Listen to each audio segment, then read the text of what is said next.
Halo Sobat KMU, perkenalkan nama saya Dr. Erdina Hana. Nah, sore ini kita akan membahas topik yang menarik terkait kelainan refraksi yang akan dibawakan oleh Dr. Irma Pasaribu, spesialis mata. Dr. Irma merupakan dokter mata yang berpraktek di Klinik Mata KMU Gresik dan NEC Surabaya. Kita sapa dulu Dr. Irma yang sudah hadir bersama kita. Assalamualaikum dok. Selamat sore. Warahmatullahi wabarakatuh. Bagaimana kabarnya dokter? Alhamdulillah sehat. Baik ya, Dokter Erdina? Alhamdulillah Baik sehat juga dok. ya, alhamdulillah. Iya. Dokter, jadi kan ini kan keluhan mata yang disampaikan dari sobat-sobat KMU ini banyak terkait kelainan refraksi dok.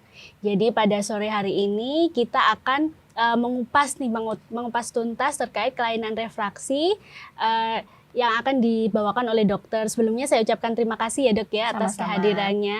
Nah, kita mungkin bisa memulai dengan dokter memberikan penjelasan terkait apa itu kelainan refraksi, penyebabnya bagaimana. Mungkin silahkan dokter. Ya, terima kasih Dokter Erdina. Baik, Sobat KMU, sore hari ini kita akan sharing ya, sekedar memberikan pencerahan apa itu kelainan refraksi. Kalau bahasa medisnya itu adalah anomali refraksi. Tetapi sebelum kita masuk ke kelainan refraksi, saya akan membahas dulu refraksi itu apa ya. Refraksi itu adalah penglihatan ya yang sejajar ya, ada cahaya yang masuk atau penglihatan mata manusia itu masuk tepat di retina. Retina itu adalah saraf mata.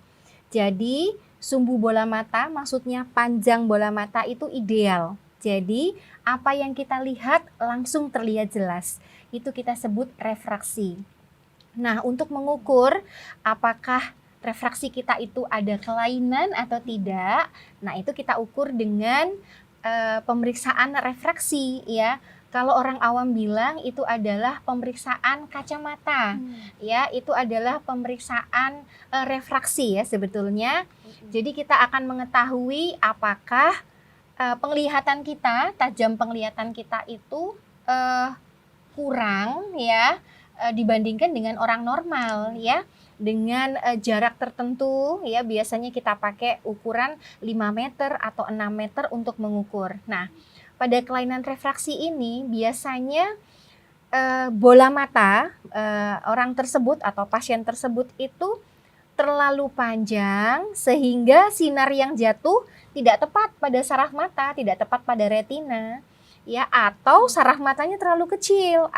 Akhirnya tibanya ya saraf penglihatannya itu jatuhnya tidak tepat di retina tapi di belakang retina. Nah, supaya dia tepat di retina untuk sumbu mata yang terlalu panjang, bola mata yang terlalu panjang atau yang terlalu pendek, di depan lensa, di depan kornea, kita beri lensa ya, tergantung sekarang kelainannya. Kalau sumbu bola matanya terlalu panjang, kita beri lensa sferis negatif ya. Lensa cekung ya, orang awam bilang dikasih lensa minus ya. Tetapi kalau bola matanya itu pendek ya, kecil, kita beri lensa sferis positif atau orang bilang lensa positif ya, lensa plus seperti itu. Nah, penyebabnya apa? Ini tadi penyebabnya karena sumbu bola matanya itu terlalu pendek ya, jadi bola matanya kecil, dan satu lagi sumbu bola matanya panjang. Ada lagi tambahan satu Dokter Erdina, permukaan kornea itu tidak rata ya, permukaan kornea. Jadi kornea itu bentuknya seperti softland ya, kalau kita lepas satu-satu ya bola mata mata kita tuh kornea itu bentuknya seperti softland ya. Nah, itu nggak rata, nggak mulus. Otomatis sinar yang jatuh di retina nggak satu tapi banyak. Nah, kita sebut itu kelainannya adalah astigmat. Nah, tetapi orang awam menyebutnya itu silinder. Nah, kenapa kok disebut silinder? Karena astigmat ini akan kita koreksi dengan lensa silinder. Nah, orang awam ngertinya silinder, Silinder ya.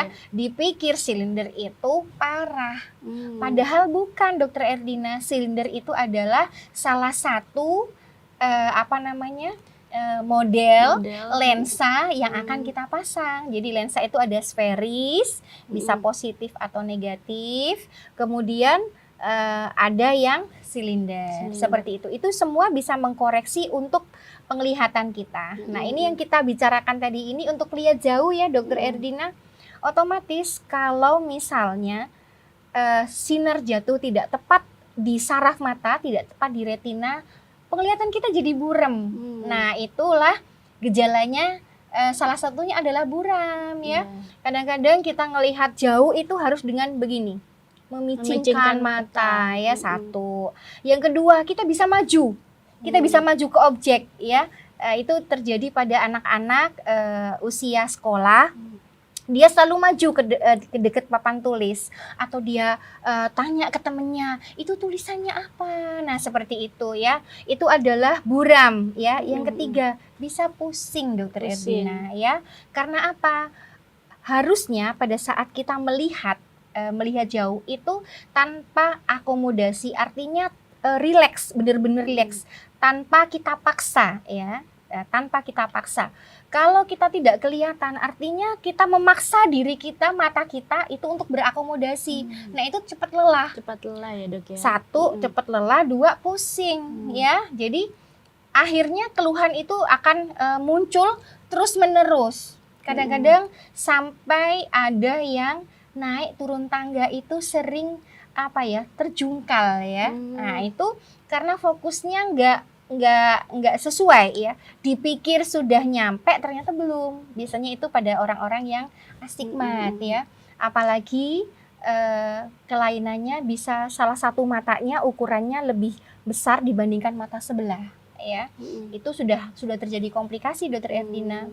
Ya, ada orang awam yang bilang seperti ini, jangan pakai kacamata terus, nanti tambah tebel ukurannya. Ada ya yang seperti itu. Nah, itu mitos ya, Sobat KMU, itu hanya mitos. Karena ukuran bola mata itu akan memanjang, ya, bertambah panjang, itu sesuai dengan pertumbuhan badan kita. Jadi kalau kita semakin tinggi, ya, kemudian ukuran kaki kita juga semakin panjang, itu sama dengan ukuran bola mata semakin panjang, ya. Sama seperti anak kecil, ya, baru lahir kan nggak ada ukuran tuh sepatu, nggak ada ukuran kan? Belum ada. Pakai kaos kaki, ya. Oke. Nanti begitu dia nambah usianya, pasti ukurannya akan muncul. Misalnya 16, 20, 26, ya, seperti itu terus sampai mentok. Misalnya ukurannya 40, ya kan? Nah, sama dengan ukuran kacamata, ya. Dia akan nambah terus sesuai dengan pertumbuhan bola matanya. Tetapi suatu saat dia akan stuck, dia akan berhenti. Karena apa? Pertumbuhannya berhenti. Sekarang kalau ditanya, dokter bisa nggak ukurannya jadi berkurang gitu, ya? Ukurannya jadi berkurang. Kira-kira kalau saya tanya, bisa nggak ukuran sepatu 40 jadi 36? Kalau bisa nggak, Sobat KMU? Nah, bisa nggak? Nggak bisa ya, Dok, ya, pastinya, ya kan? Nggak bisa. Jadi intinya kacamata itu adalah alat bantu, ya, untuk melihat jelas pada kelainan refraksi. Jadi bukan berarti kalau udah pakai kacamata nambah terus, bukan, ya kan? Kalau pengen hilang banget, diapain kira-kira? Nah, ini mungkin salah satu pertanyaan yang banyak disampaikan sobat-sobat KMU, ya, Dok. Salah satunya itu. Nah, apakah bisa sembuh dan bahayanya apa? Kalau mau sembuh, bagaimana ini, Dok, cara-caranya? Mungkin bisa disampaikan juga, Dok. Sekarang kalau pertanyaannya yang berikutnya adalah bahaya atau tidak, ya. Nah, sekarang kalau kita biarkan jelas berbahaya, ya. Bahayanya apa? Akan timbul komplikasi, ya. Komplikasi yang pertama itu adalah juling. Juling, ya, strabismus. Pernah lihat nggak orang julingnya satu matanya satu ke tengah, satunya lagi ke tengah ya. Jadi nggak kompak, nggak ke kanan semua, nggak ke kiri semua, tapi berlawanan ya, ke tengah atau keluar ya. Itu juling ya, strabismus kalau bahasa medisnya. Yang kedua itu mata malas, Dokter Erdina. Mata malas bahasa kedokterannya itu adalah amblyopia ya. Kalau sudah terjadi mata malas ya, itu sudah tidak bisa kita apa-apakan lagi, Dokter Erdina ya. Karena apa? Mata malas itu organ matanya sendiri itu bagus, nggak masalah, nggak ada kelainan, cuman tidak bisa kita koreksi kacamata karena udah males ya. Meskipun kita kasih ukuran berapapun itu nggak bisa lagi terang. Karena mungkin dari awal ketika ada kelainan refraksi itu tidak segera ya Dok ya. Tidak segera dilakukan pemeriksaan ya. Makanya oleh sebab itu Sobat KMU, kalau misalnya melihat di sekeliling kita atau anak kita, adik kita ya, sudah ngelihatnya itu udah beda ya dibandingkan dengan sebelumnya, misalnya dia memicingkan mata atau dia maju-maju ke depan atau nilai sekolahnya biasanya menurun. Nah, itu coba diperiksa kacamata segera ya, Dok ya. Siapa tahu ada kelainan refraksi seperti itu. Jadi kita segera bisa memberikan alat bantu. Nah, itu kita sebut kacamata. Terus kemudian selanjutnya tadi apa, Dokter Erdina? Tadi mungkin untuk lanjut tentang alat bantu ini Dok ya. Mungkin apa aja selain kacamata yang bisa kita lakukan untuk mengatasi kelainan refraksi ini? Ada beberapa Sobat KMU pasti yang bilang seperti ini, saya nggak suka kacamata dokter, berat gitu ya, terus tebel, kelihatan kayak orang tua kan ya, seperti itu. Nah, caranya ya, kalau nggak mau pakai kacamata nih, kan ada orang yang bilang gini, bisa nggak hilang kacamatanya ya, kelainan refraksinya bisa nggak hilang? Bisa banget. Caranya gimana?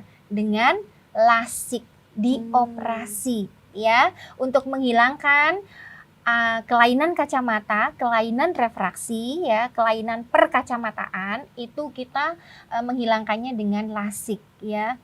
Please jangan pakai kontak lens ya, apalagi beli kontak lens online ya. Banyak sekali loh kontak lens itu bekas karena kita nggak tahu ya. Nah, nanti akhirnya jadi timbul masalah baru ya, bisa terjadi keratitis pertama, kemudian ulkus. Ulkus itu borok ya. Jadi matanya membubur ya, matanya itu jadi melting ya. Jadi lunak gitu ya, jadi lunak seperti itu. Nah, kalau sudah begitu, nah otomatis isinya kan bisa keluar. Nah, itu yang kita hindari. Jadi kita itu dokter mata jarang banget ya kita memberikan kontak lens ya untuk sebagai pengganti kacamata karena efek samping atau komplikasi memakai kontak lens itu sangat berbahaya banget ya.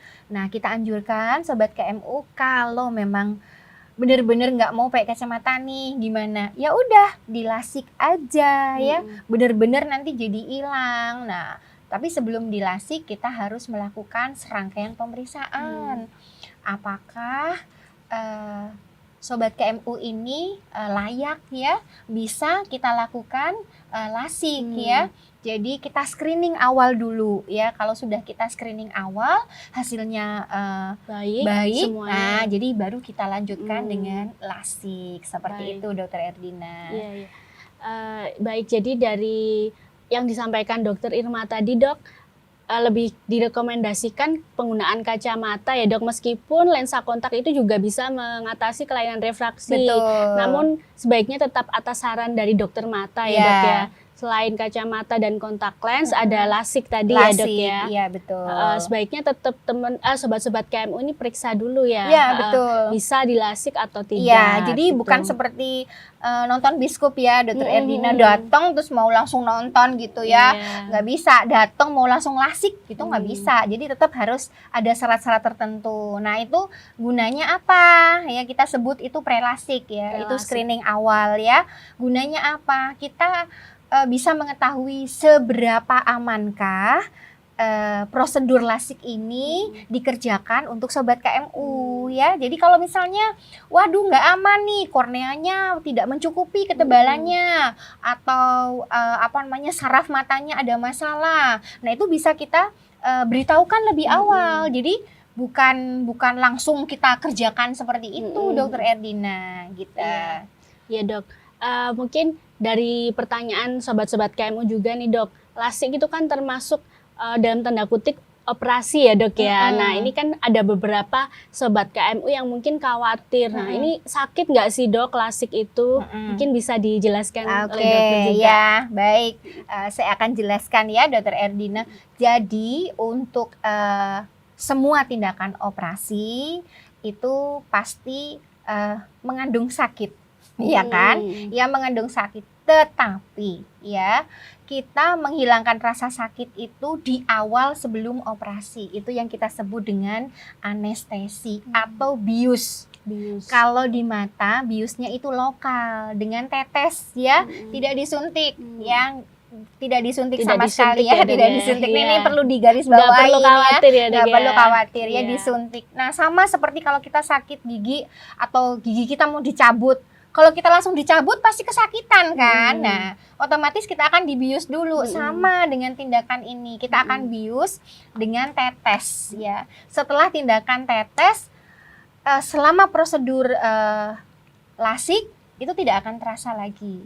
Ya. Yang terasa itu di sini sama di sini. Karena takut tadi ya, karena takut banget. Rata-rata pasien yang sudah kita operasi lasik, kita tanya, kan kita kerjakan satu-satu mata ya, Dokter Erdina, mata kanan dulu, kemudian mata kiri, kemudian kita tanya pada saat selesai kita kerjakan yang kanan, kita tanya, sakit nggak Mas? Nggak terasa loh, terus tadi kok nggak mau, kenapa? Takut. Nah, itu dia. Takutnya yang lebih serem ya, Dok ya. Betul. Nah, sekarang kalau mengatasi rasa takut tuh gimana, ya kan? Kita tidak bisa menghindari rasa takut, ya kan? Kita juga tidak bisa mengabaikan rasa takut. Caranya bagaimana? Sekarang luruskan niat dulu, ya. Untuk apa kita mau lasik, ya kan? Tujuannya lasik untuk apa? Pengen nggak pakai kacamata, itu dulu dipegang, ya. Pengen nggak pakai kacamata untuk apa? Misalnya untuk melanjutkan sekolah, ya kan? Untuk bekerja. Jadi tujuannya, niatnya itu digedein, ya. Otomatis rasa takutnya akan berkurang gitu. Rata-rata seperti itu. Jadi setelah lasiknya selesai, jadinya happy ya kan. Langsung punya penglihatan yang baru gitu ya, Dok ya. Betul. Itu dari awal itu sudah di mindsetnya dibuat seperti itu. Saya kepingin lasik karena pengen lihat terang tanpa kacamata. Nah, jadi bangun tidur nggak cari lagi kacamatanya gitu kan ya.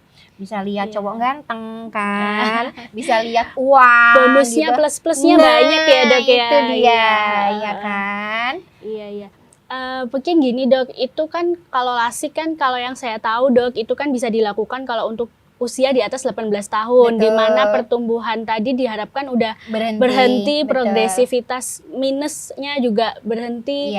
Nah, untuk yang kelainan refraksi yang dialami anak-anak mungkin, Dok ya, yang kurang dari 18 tahun. Nah, itu cara untuk mencegah supaya tidak progresif atau bertambahnya cepat itu seperti apa, Dok? Nih ya, Sobat KMU. Di masa pandemi ini ya, kemarin-kemarin nih, sekolah pakai laptop, pakai Zoom ya kan. Terus tugas-tugas kadang-kadang pakai HP ya kan. Terus kondisi rumah tidak memungkinkan untuk syarat standar untuk penglihatan yang bagus ya kan. Lampunya kurang terang, duduk dia juga sambil tiduran. Kalau nggak habis baterainya dia nggak akan berhenti ya kan. Kan seperti itu ya. Terus kemudian fokus terus di laptop. Nah, itulah yang membuat mata lelah ya. Mata lelah akhirnya akomodasi akan semakin cepat, semakin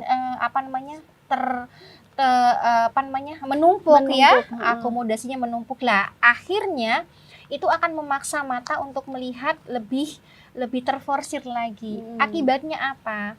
Anomali refraksi, kelainan refraksi akan semakin cepat tumbuhnya. Jadi untuk mencegah, bukan mencegah sebetulnya ya, untuk memanage supaya tidak progresnya tidak semakin cepat, sebetulnya ada Dokter Erdina. Ada juga ya dok ya. Mau tahu atau mau tahu banget? Gimana ini sobat-sobat KMU? Karena kita lagi bahas refraksi harus totalitas juga ya dok ya pastinya. Ya, oke.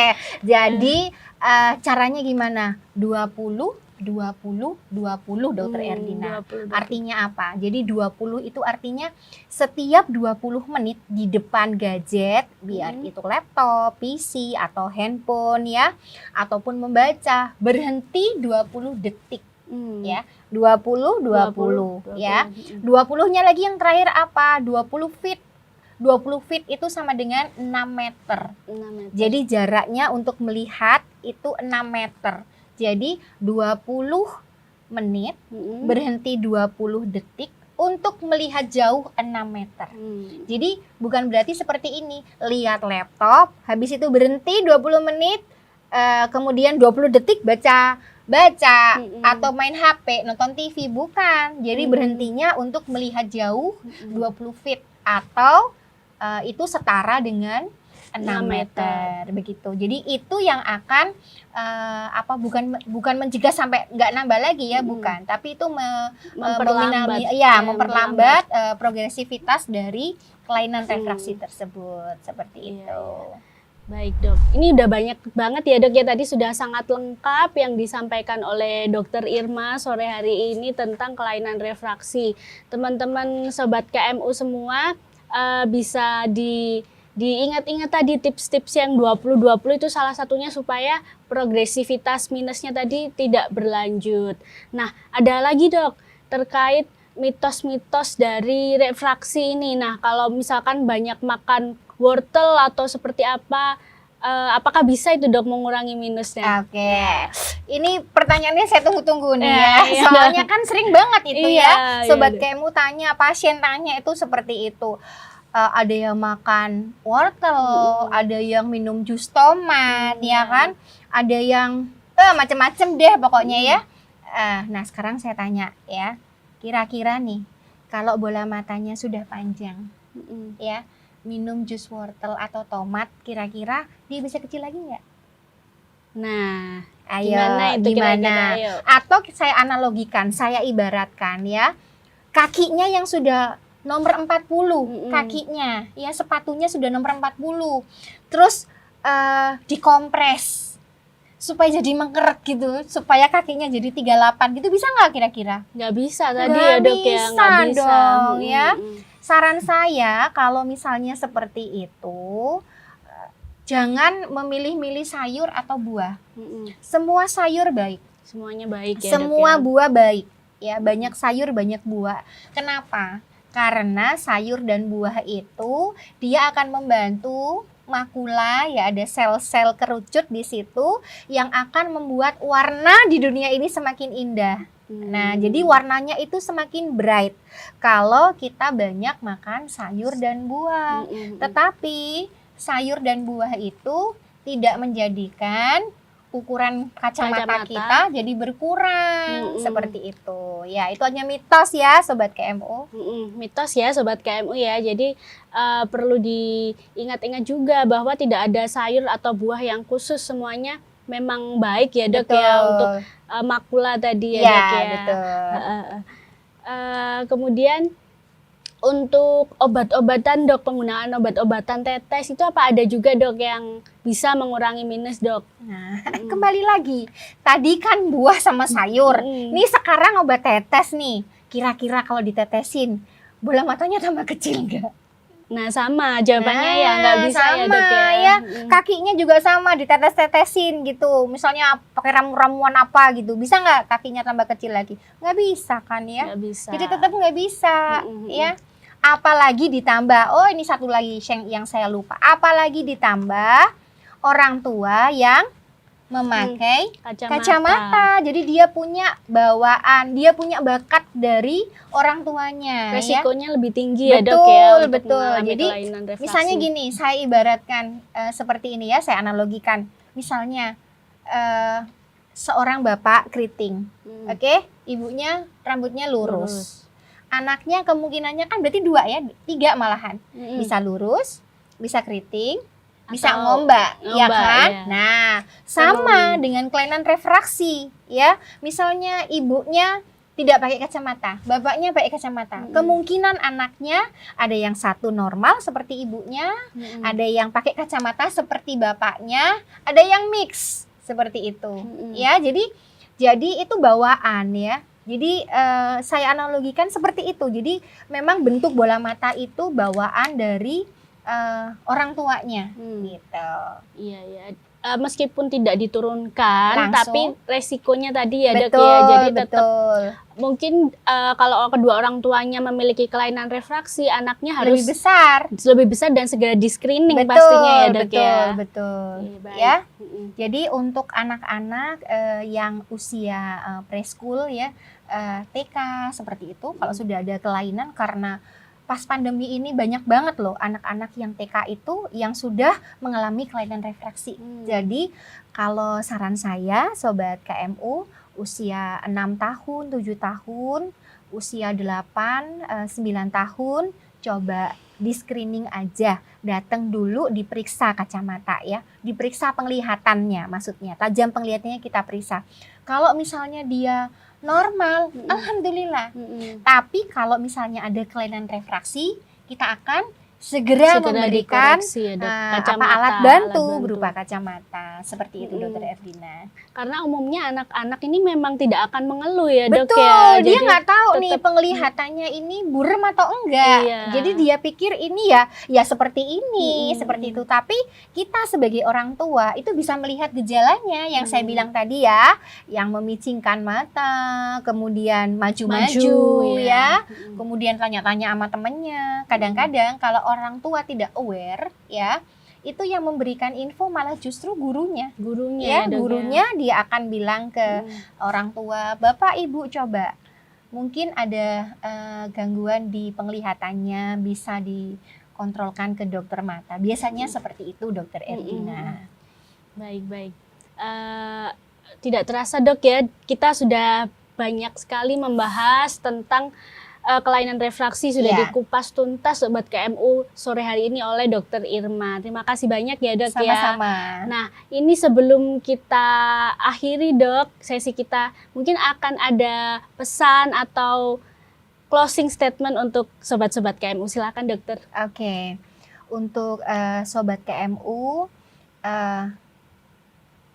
saran saya ya, sebelum terjadi komplikasi ya, sebelum terjadi komplikasi yang saya sebutkan tadi, entah itu juling, entah itu mata malas, sebaiknya mari kita periksakan penglihatan, tajam penglihatan kita ataupun orang-orang terkasih di sekitar kita ya, supaya penglihatannya bisa terkoreksi dengan baik. Jadi kita bisa melihat dunia ini dengan indah, dengan terang ya. Semoga penjelasan saya tadi ini bermanfaat ya untuk sobat KMU. Dan saya lupa, kontrol tiap minimal 6 bulan sekali. Minimal ya. 6 bulan sekali. Betul. Ya. Jadi kacamata itu tidak bisa dipakai seumur hidup ya Dokter Erdina, tidak bisa dipakai seumur hidup.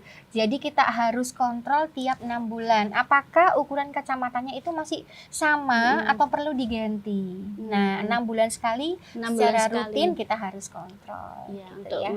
memastikan apakah minusnya tadi nambah atau tidak ya dok betul. ya. Karena ada tadi komplikasi atau tidak. Iya betul. Kan? Karena akan tidak nyaman, muncul keluhan pusing. Betul. Seperti Jadi tadi ya dok kita ke dokter mata itu jangan nunggu pecah kacamatanya, jangan nunggu hilang ya, jangan nunggu pusing ya. 6 bulan sekali coba segera kontrol untuk melihat apakah kacamatanya masih layak dipakai atau tidak. Gitu ya Dokter Erdina. Baik, iya. Baik. Terima kasih ya dok ya sekali lagi. Semoga saya bermanfaat. ucapkan semoga bermanfaat untuk sobat-sobat KMU. Seru sekali ya dok ya pembahasan kita sore ini tentang kelainan refraksi. Semoga bermanfaat untuk sobat-sobat KMU semua. Dan jangan lupa sobat-sobat KMU di sini untuk subscribe dan like channel YouTube Klinik Mata KMU dan channel-channel sosial media yang lainnya. Tetap jaga kesehatan mata dan sampai jumpa di talk show selanjutnya.